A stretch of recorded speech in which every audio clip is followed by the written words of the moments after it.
等咗好耐啊！我飯終於到，我要咗一個肉片窩蛋飯，再加個臘腸。臘腸佢係呢一種嘅。而家咧已經差唔多7點啦，門口咁多人，裏邊咧已經有90上座率，有啲係要搭台。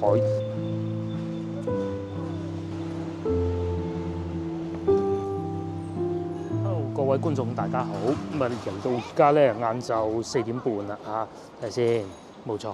咁今日咧，我而家所在位置係西門口附近啊，光塔路冇錯啦。咁今日咧就漫無目的喺市區行下啦。咁有幾件事情要做嘅，因為有一位觀眾佢就講咗留言咗好耐㗎啦，就話想我去裕華坊行下嘅，希望我冇記錯嚇。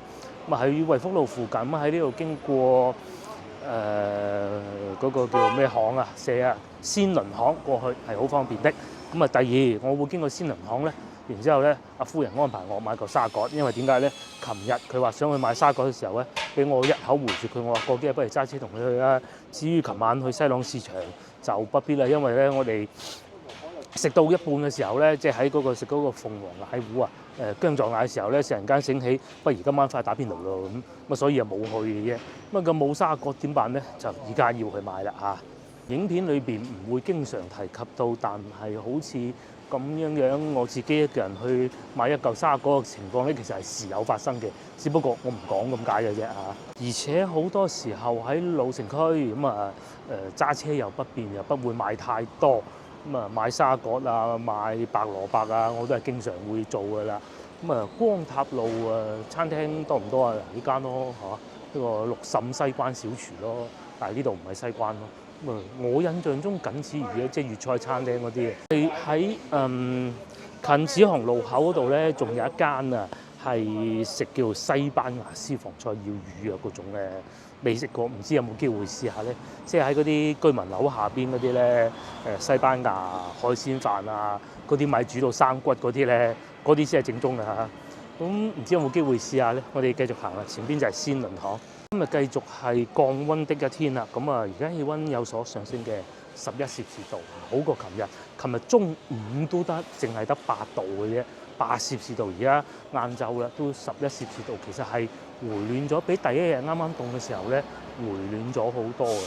不過都係嗰句啊，因為咧冇落雨啊，所以咧其實氣温唔算話好凍，冇話入骨嗰種濕凍嘅感覺咧係冇嘅。今次我哋喺前邊繼續行。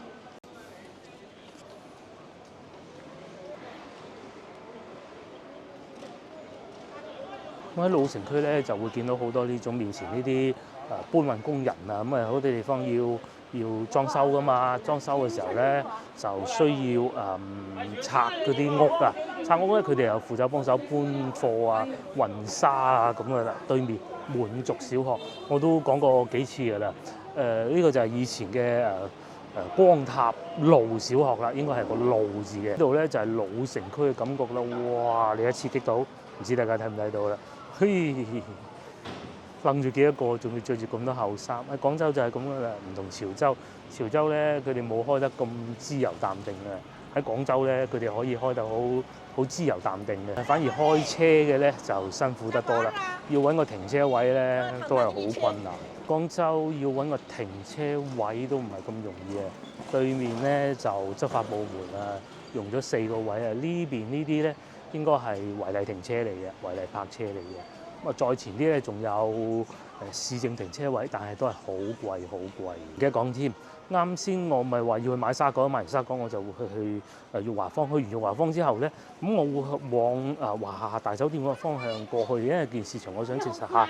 然之後到最尾咧，我係想翻去食煲仔飯，因為呢啲天氣咧係食煲仔飯最好嘅時候啦。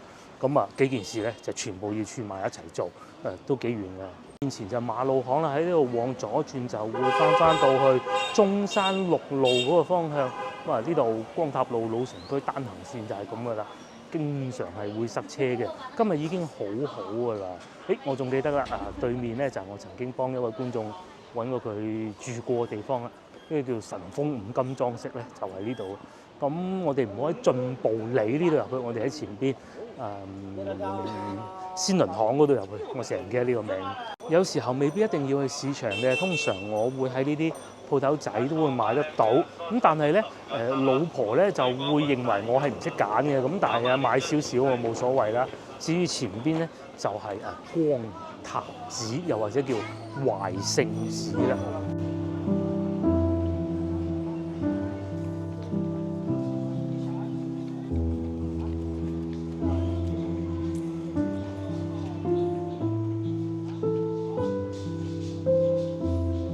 好多時候咧，我哋喺條街度有啲觀眾都會留意到，佢會見到點解咧有啲年紀咁大嘅人會推住個 BB 車？唔通佢哋咁大年紀先生 BB？其實唔係嘅，好有可能咧，佢哋係爺爺嫲嫲嚟嘅。咁因為好似我哋呢一輩咧，翻工係會好耐時間，好長時間，又冇辦法話公司好似以前咁樣，公司係有得有托兒所啊、幼兒園咁啊，冇嘅而家。可能極個別嘅公司會有啦，係咁點辦啫？啲小朋友佢4點幾就放學㗎啦，咁只能叫阿爸媽去湊咯。然之後有啲實在冇辦法就點咧？一係託管咯，一係咧就係揾嗰啲幼兒園咧。幼兒園佢係會額外付費，要幼兒園老師留到，等到啲阿爸媽收工去接嘅。咁又或者咧，兩公婆之間咧有一個就做啲輕強啲嘅工作，即係嗰啲中意5點鐘就走嗰啲啦。咁但係呢啲要就嘅，所以咧其實喺我哋呢一輩好多人唔肯生細路仔咧，都係有好多原因，都係要睇住阿爸阿媽會唔會幫手湊。其實最大一件事情咧就係喺我女細個時候，咁咧我都係阿爸阿媽湊嘅，呢度睇唔到啊，都係阿爸阿媽湊我女咧。我同老婆根本冇時間去湊個女，我哋都算早收工㗎啦。咁咧，我喺加拿大嘅四姑姐咧就鬧咗我仆金嘅。但係問題係即係我梗係想俾多啲時間去照顧女兒啦。只要唔係做工嘅時候，我都會盡量我照顧。但係事實上咧係冇可能嘅，唔通唔做嘢咩？係咪？又唔得啊！阿爸阿媽仲緊張啊，到時係啊。所以呢一輩，我哋呢一輩都幾唔容易，好多人都唔願意生細路仔就咁解啊嘛。我就喺呢度啦。啱先我仲講鮮倫巷，其實係甜水巷，不過行過去都係一樣嘅啫嚇。我哋喺呢度行入去甜水巷，一路穿出去就係惠福路。咁啊呢度咧有市場嘅，兩個連埋一齊，又係嗰種老城區感覺嗰種立地，好似面前呢一位咁啊嚇。呢個都仲似地係爸爸啊，唔知大家睇唔睇到？你就要喺啲內街裏邊去買啲餸。我哋好耐冇嚟過呢個市場買餸啦。咁啊，前邊買沙果，咁一路穿翻出去就已經係惠福西路㗎啦，好方便嘅。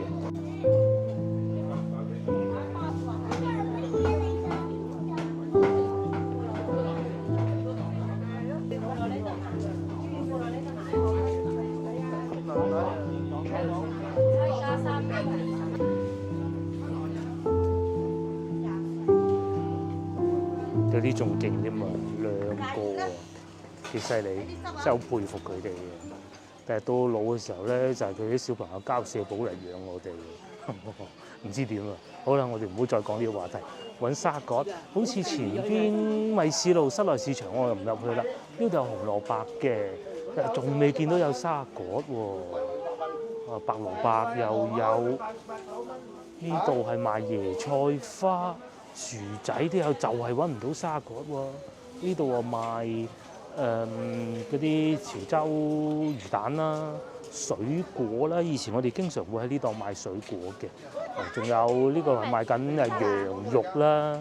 至於呢度過去呢幅牆後邊咧就係五仙觀啦。呢度就係廣州最老城區嘅一處地方咁滯啦。咁仲有應元路啦，應元路都係好古舊嘅。又見到一啲街坊喺度捉下棋啊，娛樂一下，消磨下時間啊，買餸買到嚟捉棋啊咁咯。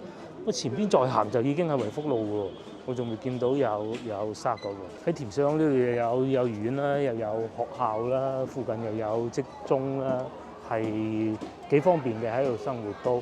咁啊接細路仔又唔使咁辛苦。有時候如果幼兒園近咧，咁係一件好事嚟嘅，老人家唔使接得咁辛苦啊嘛。就算有時候阿爸阿媽湊都 OK 嘅。哇，好多賣羊肉啊！但我仲未見到沙葛咯。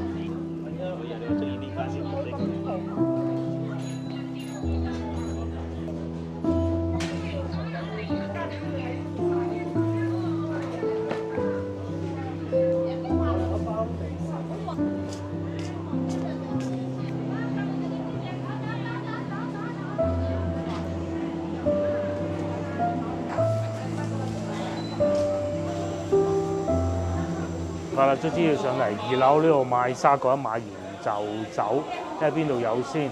西洋菜啊、椰菜花多啊，總之或者呢啲豆製品啦、打火鍋呢啲就最多人買嘅啦。琴晚我哋都食過啦，好味。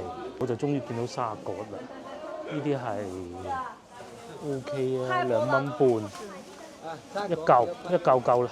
哇，咁快又買到啦！2蚊半一斤，3個3呢度應該都夠食啦。太大隻我唔買。上次買過喺台山啊，開平買過咁啊。繼續行，我哋落翻樓。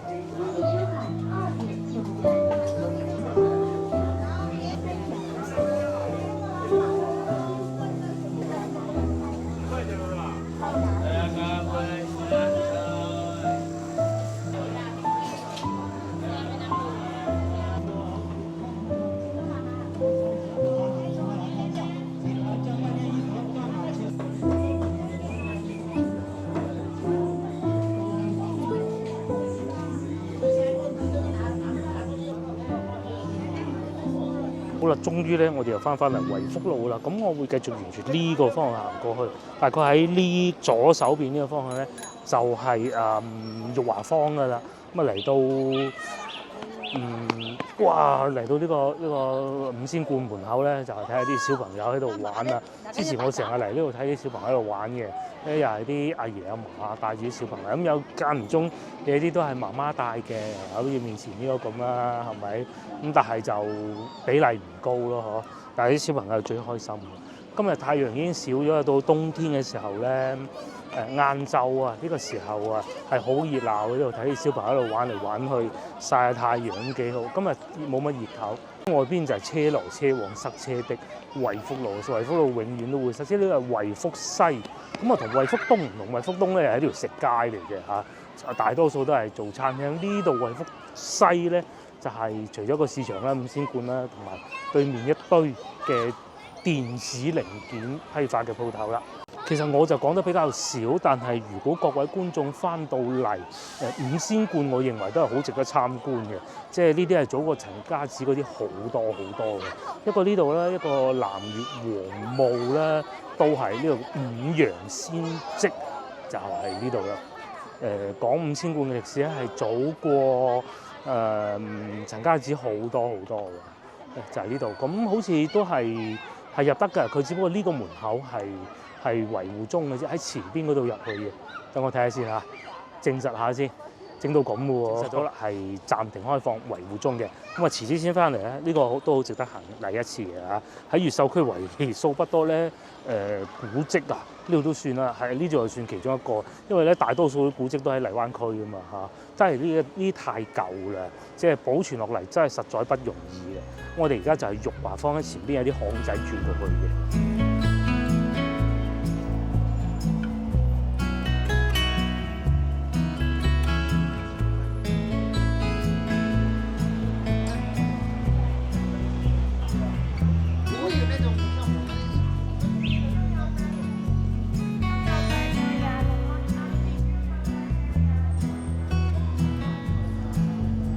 我又嚟到米市路啦，咁呢度樹木夠多，所以我塊面咁黑就咁解嘅。樹木夠多，加上今日天陰，咁啊比較暗嘅，我會喺前邊往右轉，就去玉華坊。玉華坊我印象中唔係好長嘅咋，咁都係好舊嘅，裏邊嗰啲屋，應該就喺前邊往右轉。呢度係米市路，睇我記得啱唔啱先啦嚇。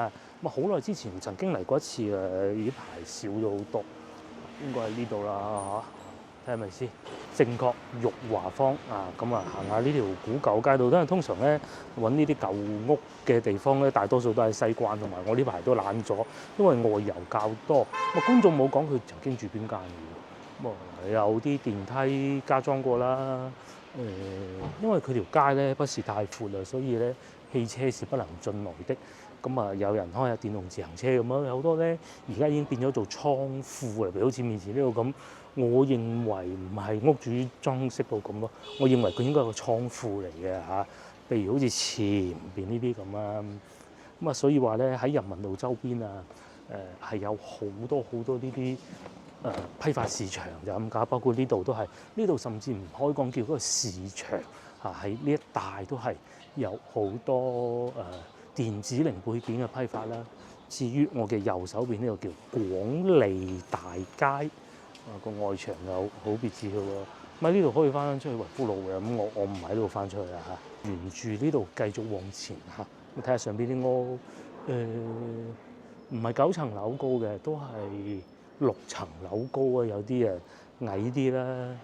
個地下係重新翻新過嘅，就唔係嗰種麻石磚嚟㗎啦。比起西關呢度啲路咧，就冇咁彎彎曲曲。其實我之前都解釋過講過，西關嗰啲路咧就彎彎曲曲嘅，雖然窄，但係咧更彎曲嘅。喺越秀老城區呢啲巷仔咧，就通常會直啲嘅，係會睇到路尾嘅。譬如我哋去到嘅狀元坊，其實都係咁樣樣㗎嚇，你係可以睇到盡頭係點。西關嗰啲咧，你係一入去咧，就好似永遠都翻唔出嚟嗰種感覺咯。即係譬如好似呢啲咁啦，譬如好似呢啲咁咧，其實你都係可以見得到外邊惠福西路嘅。咁我哋繼續往前行咧，就已經出翻去解放路㗎啦。咁也就如此嘅啫，都係玉華坊。外邊就車來車往嘅，咁我會繼續往海珠廣場嗰個方向行過去嘅。再睇下呢啲呢屋幾舊係咪？或者好似面前呢啲咁樣樣啦嚇，都係好古舊嘅嚇。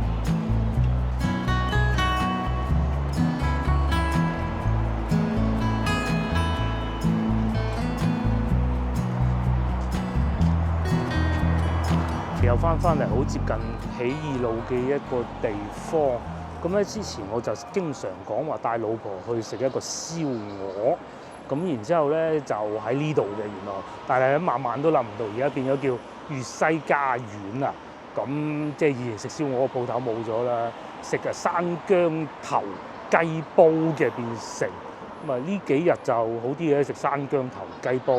咁睇嚟咧喺北京路附近嗰啲美食咧，我只係剩翻一間嘅，到2間啦嚇。幸運樓係首選咯。以前喺度食燒鵝好好食㗎，生意都冇埋啦，唔知叫咩妹記啊定咩妹啊表妹啊嗰啲咁樣樣咯。而家變咗隔水蒸雞138蚊一隻啊！哇，貴啲喎！我哋嘅芳村特價唔知30幾嘅嘛，仲有脆皮叉燒啦、鹹蛋黃遮小瓜啦，就係咁啦。咁啊，仲有人駐唱添咯喎嚇，又少一間私藏美食啦。真係陰公。咁好啦，廢話少講，我哋而家去海珠廣場嗰邊，因為咧事情係咁嘅，有位觀眾就想證實一下，因為佢想翻嚟廣州遊玩，如果喺華夏大酒店入住點辦？因為有好多觀眾咧，佢係冇微信或支付寶啊，而家訂酒店咧通常都好似我咁喺美團呢個平台上面訂㗎嘛。咁究竟如果walk in 入去係咩價錢咧？可唔可行咧？有冇辦法就話預先訂低間房，去到先俾錢咧？貴啲就貴啲啦咁。即使係貴，又貴到幾錢咧？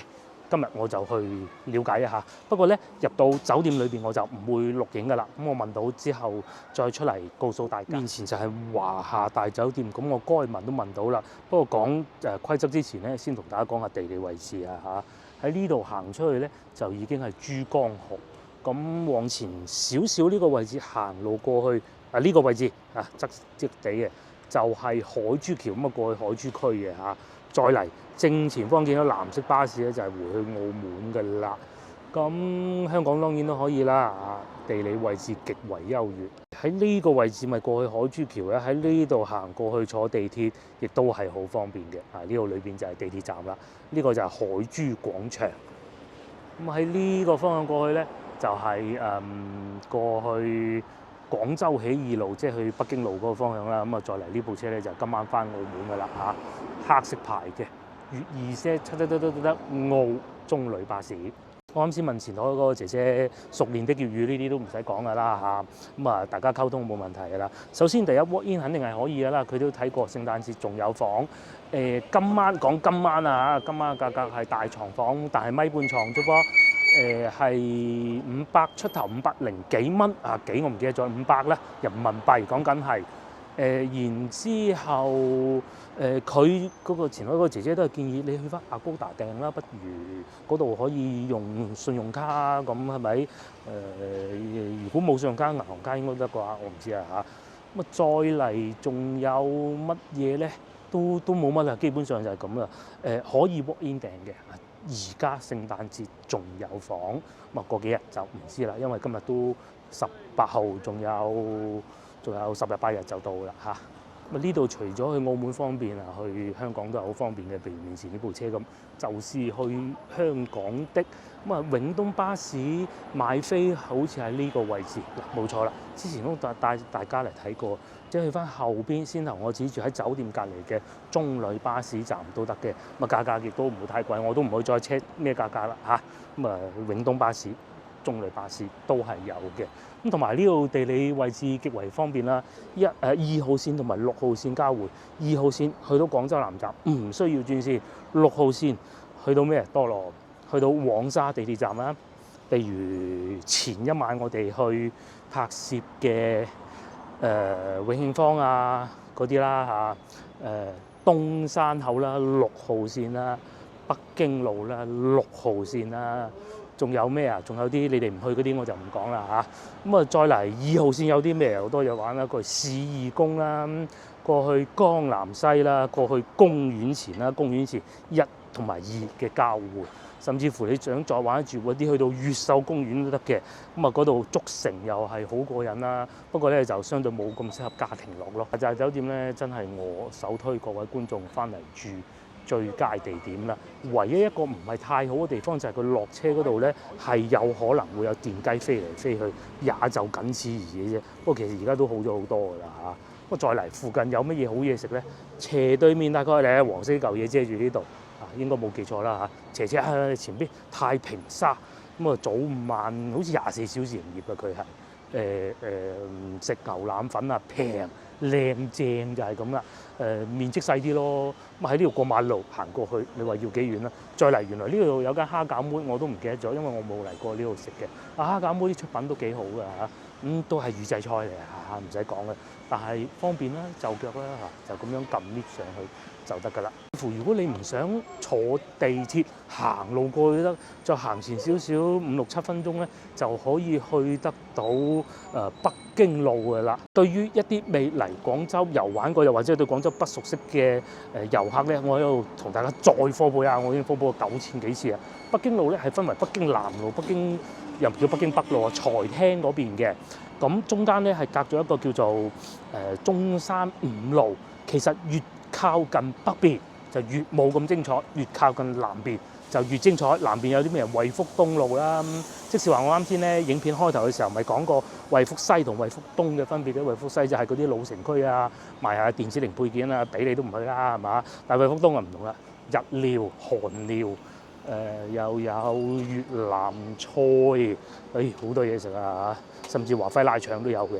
咁啊，北京南路就係有大商場嘅所在位置啦，又有炸雞翼食啦，又有蓮香樓啊，蓮香樓冇好意思，陶居啦，仲有啲咩啊？哇，好多好嘢食啊！諗起都〜喺呢條路一路行咁行到去就已經係北京路，而且仲新開咗2個大商場添，唔係1個大商場添，上邊仲有向群酒家就喺前邊嘅啫，去到再同大家慢慢講。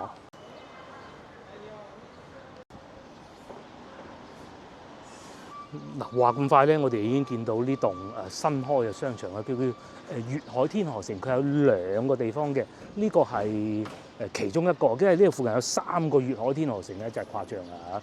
呢度係其中一個，再行前呢有一個，再行呢先轉咗又有一個，咁啊又有永旺吉之島啦嚇，因為我同老婆出去外邊遊玩最中意嘅地方啊。咁其實咧，你見到面前呢棟咁高嘅樓咧，就已經知道差唔多到。就係第一個啦，咁啊呢度有向群啊，大家睇唔睇到？就係呢個向群，咁啊上邊又有鹿鼎記食辣菜嘅，又有手提電話賣啦嚇。上邊呢個盞燈閃啊閃啊，咪就係向群飯店咯。咁當然呢個係分店嚟嘅嚇，就冇我哋上兩集去到嗰間分店咁舊式嘅木樓梯嗰種嘅，呢啲咧就係商場裏邊，甚至乎覺得仲未玩得夠咧，仲喺海珠廣場行前少少近一德路嗰邊咧，仲有一個星環廣場，我都係早排先知，原來咧英皇娛樂喺廣州嘅分公司咧，原來就喺嗰度㗎啦嚇，真係犀利啊！咁Hello，又遇到觀眾了，咁啊幾開心啊嚇！咁我哋繼續行啦，嗱，當你穿過呢一紮餐廳之後咧，再往前少少就已經係北京路，亦都係6號線地鐵6號線嘅一個站嚟嘅。咁至於你話係咪非要喺海珠廣場坐一個站過嚟咧？我覺得又真係不必，有個安檢有呢樣嗰樣好鬼麻煩㗎嘛，係咪先？咁行下呢啲路冇問題啊嚇，我覺得咁啊悉隨尊便啦，當然嗱呢棟樓嘅後邊咧就係之前同大家去過嘅西環街，即係嗰啲爛溶溶嗰條街。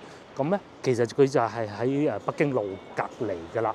咁啊最好玩嘅咧就係北京南呢一部分。去到惠福東路啦，再往北過咗大佛寺，其實就已經我覺得冇咩嘢要睇嘅啦，基本上係咁啦。北京路遊玩攻略喺齊度，但係最遺憾嘅就係啱先我仲話推介嗰個食燒鵝餐廳冇咗啦，下次啊只能同老婆嚟向群啦，又或者陶陶居啦，係啊。呢個星巴克仲係有粒星嗰個喎，真係勁啊！就係星巴克啦。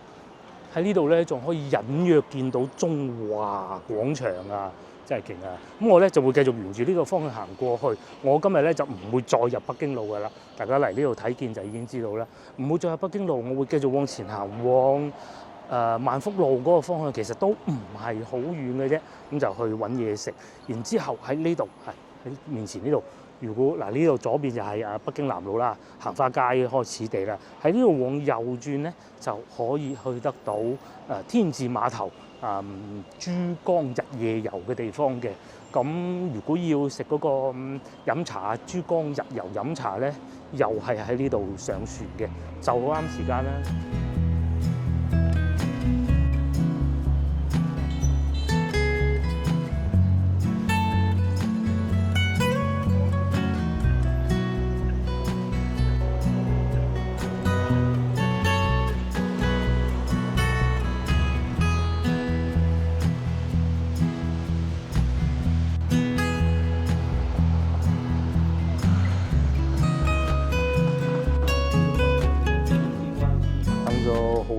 我飯終於到，我要咗一個肉片窩蛋飯，再加個臘腸。臘腸佢係呢一種嘅，咁啊蔬菜擺面頭，再嚟隔離仲有一個湯。咁首先咧講下價格啦，肉片飯咧淨肉片飯咩都唔加咧就係20蚊，咁咧加個臘腸加底咧就9蚊，咁啊窩蛋2蚊。跟住個湯係12蚊，就係咁啦。咁啊當然係比以前價格要貴，亦都好正常嘅嚇。我咧就出名真材實料，我都已經食咗好多年。不過夏天嘅時候咧就不敢嚟食的，我咧就會咁樣等隻蛋慢慢熟咗先。咁已經等得唔算耐㗎啦。每一次嚟到咧，我都會食肉片煲仔飯。咁牛肉都係唔錯嘅，但係我咧就鍾情於肉片嘅。但係一定要窩蛋，嗱就咁樣喐開佢，等隻蛋慢慢熟。然之後咧喺呢個時候咧可以飲啖湯，呢個湯咧可以留到最後。我要咗豬潤，但咧係有一種好似煙燻咁嘅香味嘅，所以大家對呢度都係趨之若鶩。但係一定要個湯。咁咗一段時間之後咧，嗱個飯咧就會變成咁樣樣㗎啦。咁一定要同啲飯焦撈下咁先好食嘅。跟住分少少雞蛋過嚟，咁啊肉片咧你就可以食緊嘅時候夾落去一齊食，好好味啊！用唔係捉筷子一次性嘅，但係咧一定要有匙羹，因為如果用膠嗰啲咧就好容易玩完㗎啦。嗱雖然咧嗰啲飯咧，煲仔飯呢樣嘢好得意嘅，你冇可能日日一樣嘅，因為人煲唔係電腦煲㗎。咁咧，但係有時候又可能冇咁乾爽都好啦嚇。但係咧嗰啲米香啊，同埋嗰個煲仔嗰啲飯焦嘅香咧，一樣喺度，同埋仲有一種好莫名其妙嘅香味嘅。好啊，肉片又特別好味，佢唔係嗰種醃到發晒白嗰種嘅。呢間餐廳我都唔知嚟第幾次拍攝啦。未嚟拍攝之前咧，到冬天啊，萬興煲仔飯呢度咧，我都已經唔記得第幾次嚟拍攝啦。通常都係會係呢一個組合嘅。咁啊豬膶湯，咁啊配埋呢個肉片煲仔飯。今次第一次就加臘腸，試下臘腸先。我以為佢係切晒片嗰種咩？佢想要切片嗰種。都好唔好太辣。同埋咧菜唔係用生菜，係咪又可以俾個拉咧？喺廣州咧，我去過呢幾間煲仔飯裏邊咧，一個呢度啦，一個以前嘅綠居路嗰間咧。都係好受歡迎嘅。當食過一啖飯之後咧，咁我哋將啲蔬菜食咗佢。咁咧呢個時候咧，蛋咧就已經基本上都已經係全熟㗎啦，熟咗㗎啦，凝固咗㗎啦。咁樣咧就攞住羹攪爛佢，咁啊食。咁啊呢個賣相不是太好啫，亦都好正常，但係味道咧就超好食。咁喺呢個時候咧，個煲都可以摸到，因為今日天氣寒冷咧，所以客人特別多。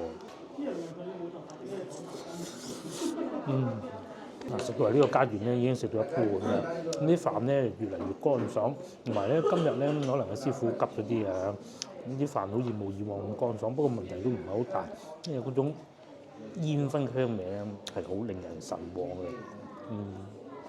咁食到最後咧，食埋呢度之後咧，就可以滗啲湯佢飲埋。終於嚟到最後一個步驟，喺呢度咧又可以睇到個湯嘅真顏啦，裏邊仲有豆腐嘅。咁啊好多枸杞嘅，咁咧浸一浸，等佢咧刮到個底出嚟，呢啲賣相係極佳，但係味道極好，就係咁啦。哇，好難刮啊！咁同埋咧，呢啲天氣凍咧，食煲仔飯真係好。而家摸埋佢咧，都已經唔算話勁熱㗎啦。如果天氣熱嗰陣嚟食咧，食到依家咧已經一身汗。而家咧已經差唔多7點啦，門口咁多人。裏邊咧已經有90%上座率，有啲係要搭台。譬如好似啱先，我已經係搭台，咁啊坐咗2個單位嘅人啦，已經咁啊，仲冇第3個搭落嚟嘅啫。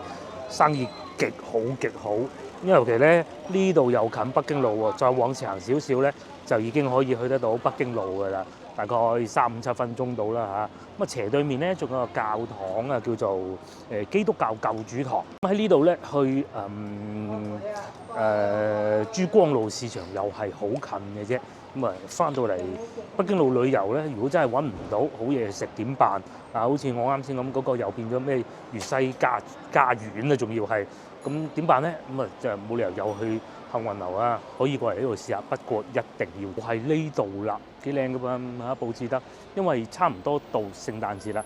咁基督教教堂都係會有聖誕樹嘅，咁但係咧就外牆翻新中咯嚇，就係呢度嘅。味道如何都不言而喻啦嚇。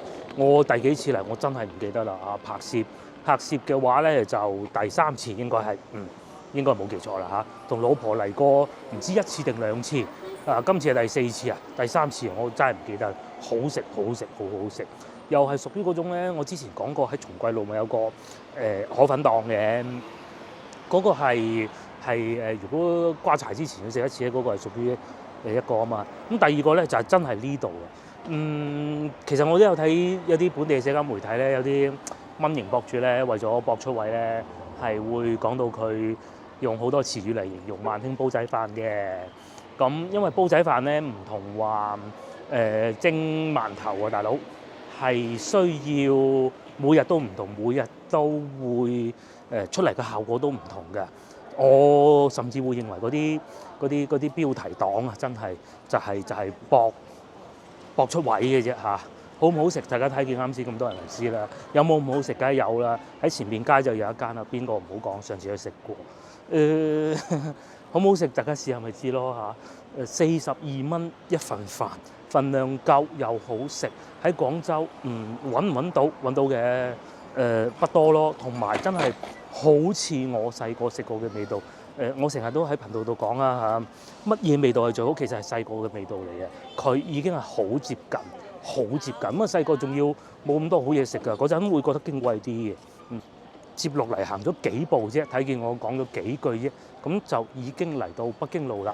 再確認一下位置，轉左就去長堤邊天字碼頭，一直往前行就隱隱約約見到紅色嗰幾個字嗰度咧，已經係萬寧廣場，即是話已經係海珠廣場嗰個方向㗎啦。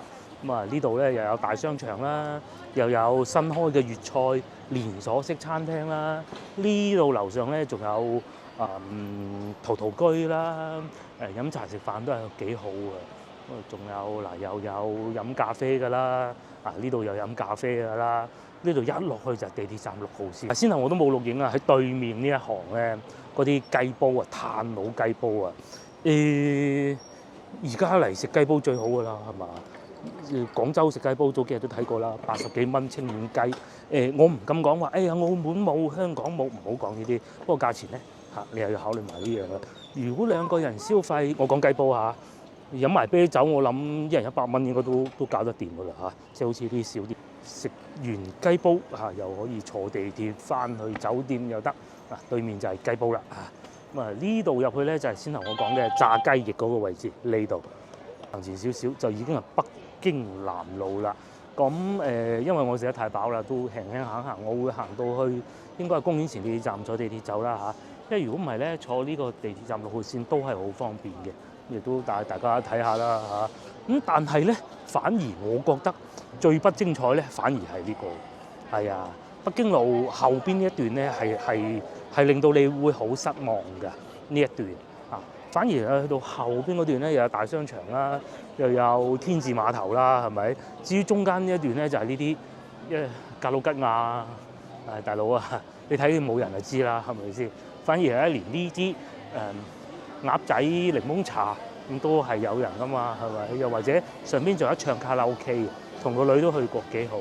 糖葫蘆啦，呢個我以前喺北京路食過，都 OK 嘅。不過嗰陣好似類似嘅食物比較少，我覺得好矜貴啊。咁再嚟前面就係蛋撻王，雖然都係連鎖式啊，但係連鎖式之中咧，我覺得呢個都係唔錯嘅。又或者奶茶鋪呢個都可以未飲過但係我都係公司同事嗰啲妹妹話我聽嘅啫。幾真材實料嘅喎咁嘅。因為我絕大部分關於飲奶茶嘅知識咧，都係嚟自公司嗰啲妹妹嘅啫我咧飲過嘅牌子咧，數得出咁多個，2到3個啦。咩喜茶優大叔仲有咩打領好似係叫做呢幾個，其他我都未點飲過嘅。咁聽佢哋講咯。又或者有手提電話鋪頭啦。裏邊就係大商場嚟嘅，又係叫粵海天河城，又或者我哋以往叫嘅養中匯啦不過繼續往前行就係北京路啦，咁最熱鬧嗰部分。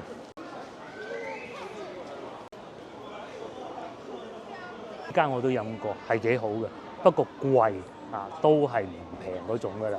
咁仲有 Pepper Stone 啦呢個又係個女就好中意嘅。次次睇見都話想買，但係佢阿媽就話唔好買，貴咁講。咁再嚟上邊仲有呢個位置見唔見到有壽司王中意食壽司又可以選擇嗰度。咁同埋今日我睇群組有觀眾講話上邊俊豪酒家都唔錯，5樓嘅。咁下次可以帶個老婆嚟試下啦。大家唔知睇唔睇到年輕人真係不一樣凍到非常，仲係可以食得到雪糕嘅。不過我後生嗰陣都得嘅。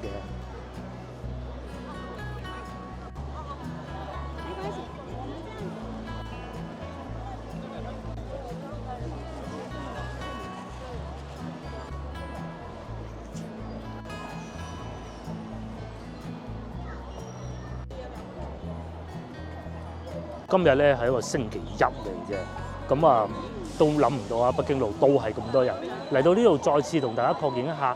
我先頭講話北京路邊一段熱鬧，邊一段唔熱鬧，大家睇唔睇見新大新嗰幾個字咧？嗰度就係我所講嘅唔熱鬧嗰部分啦。咁我而家企喺呢個位置咧，就係大南路將北京路間隔開嘅一個部位啦咁前邊轉咗咁嘅藍色嗰個廣告牌嗰度行過去咧，就惠福東路，又係多人到不得之了嘅。再往前行過惠福東路咧，前面係大佛寺啊，再往前行咧就係唔熱鬧嗰部分啦。咁大家就食飯啦，好凍啊，我走先啦。今朝我都着咗件外套翻公司，換咗件薄嘅，而家凍到非常。咁各位觀眾翻到嚟遊玩一定要睇住天氣預報，記住，如果冇落雨，我諗你一定得順嘅。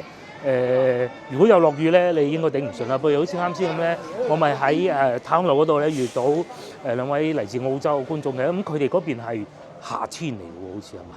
依家應該係啦。咁而家就咁凍啦，翻到嚟遊玩一定要注意啦嚇！各位觀眾，下集見 ，share 呢條影片俾你嘅朋友，又或者點個 like 啦。對面大南路小學，下集見，拜拜。